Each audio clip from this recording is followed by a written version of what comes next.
एक आदमी जैसे ही ओल्ड एज होम में काम करने आया, उसे एक बहुत ही अजीब बात पता चली। वहां रहते तो सिर्फ बुजुर्ग लोग थे, पर उनके कमरों से हमेशा कुछ अजीब आवाजें आती रहती थी, कुछ रहस्यमयी आवाजें। अब क्योंकि मैक्स को बड़ी मुश्किल से ये नौकरी मिली थी, इसलिए वो इस पचड़े में नहीं पड़ना चाहता था। वापस जाने पर मैनेजर उसे रोज के काम समझाने लगा, जैसे कि दिन में 2 बार कूड़ेदान साफ करने हैं और कारपेट भी हमेशा साफ रखना है। साथ ही मैनेजर ने एक बात पर खास जोर दिया कि कुछ भी हो जाए, ओल्ड एज होम के चौथे फ्लोर पर नहीं जाना है, क्योंकि वहां रहने वाले बुजुर्गों को गंभीर दिमागी बीमारी है। दोपहर में वाटर थेरेपी क्लास के दौरान एक बुजुर्ग औरत मैक्स को पहली नजर में देखते ही खुशी से खिल उठी। उसका अंदाज ऐसा था जैसे कोई 18 साल की लड़की शर्मा रही हो। जब दोनों बातें कर ही रहे थे कि तभी पानी के नीचे एक बुजुर्ग के सिर से अचानक बहुत सारा खून निकलने लगा। वहां फौरन अफरातफरी मच गई, लेकिन डॉक्टर ने कहा कि जब तक सब लोग बाहर नहीं जाते वो इलाज शुरू नहीं करेगा। और मैक्स को सबसे ज्यादा डरावना तब लगा जब चौथे फ्लोर के एक बुजुर्ग ने उसे घूरना शुरू कर दिया और उसकी आंखों में एक अजीब सी वहशत भरी नजर थी। रात होते ही उसे एक भयानक सपना आया। उसने सपने में देखा कि कोई लगातार उसके कान में फुसफुसा रहा है, जैसे कोई पुराना मंत्र पढ़ रहा हो। ये सुनते ही वो एकदम से घबराकर उठ गया। शुक्र है ये सिर्फ एक सपना था। पर जैसे ही उसने खुद को संभाला, ऊपर से अचानक एक दर्दनाक चीख सुनाई दी। ये आवाज सुनकर तो उसकी रूह कांप गई। तभी मैक्स ने डरते हुए देखा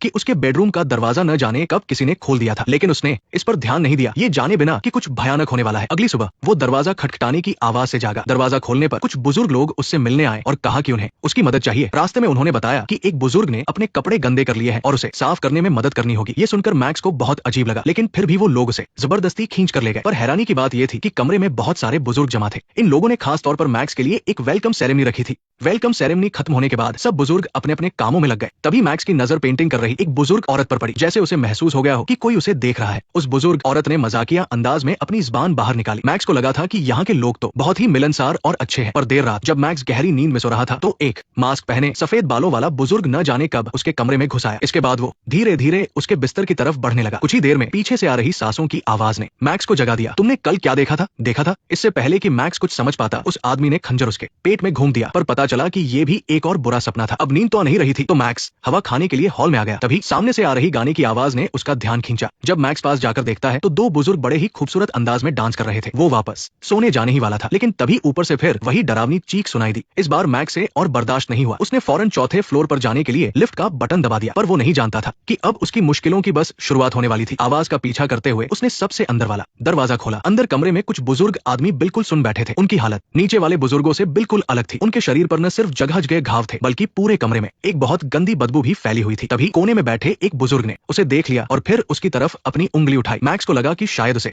मदद की जरूरत है, इसलिए वो बिना कुछ सोचे समझे उसके पास चला गया। पर तभी वो बुजुर्ग पागलों की तरह उसकी तरफ रेंगने लगा और फिर अपने नाखूनों से उसके शरीर पर खरोंचने लगा। गनीमत रही कि मैनेजर ने सही वक्त पर आकर उसे रोक लिया। इस घटना के बाद मैक्स को डायरेक्टर के ऑफिस में बुलाया गया। उसने डायरेक्टर को समझाया कि उसने ऊपर से एक डरावनी चीख सुनी थी, इसलिए वो बस जिज्ञासा के मारे ऊपर चला गया था देखने की क्या हुआ है। डायरेक्टर ने उसे एक बार फिर मामले की गंभीरता समझाई और सख्त हिदायत दी कि वो चौथे फ्लोर पर दोबारा न जाए। ये बात जल्द ही पूरे ओल्ड एज होम में आग की तरह फैल गई। इसके बाद नॉर्मा नाम की एक बुजुर्ग औरत मैक्स के पास आई। इस मौके का फायदा उठाकर मैक्स ने भी नॉर्मा से पूछना चाहा कि ऊपर वाले फ्लोर के बुजुर्ग इतने सुन क्यों रहते हैं। लेकिन ये सुनने के बाद नॉर्मा ने मैक्स को समझाया कि कभी कभी ज्यादा हमदर्दी दिखाना भी ठीक नहीं होता। लेकिन मैक्स ने उसकी बातों पर बिल्कुल भी ध्यान नहीं दिया, ये पता लगाने के लिए कि उन बुजुर्गों के साथ आखिर हुआ क्या है। वो आधी रात को फिर से चुपके से वहां चला गया। नेक्स्ट पार्ट देखने के लिए वीडियो को लाइक करो।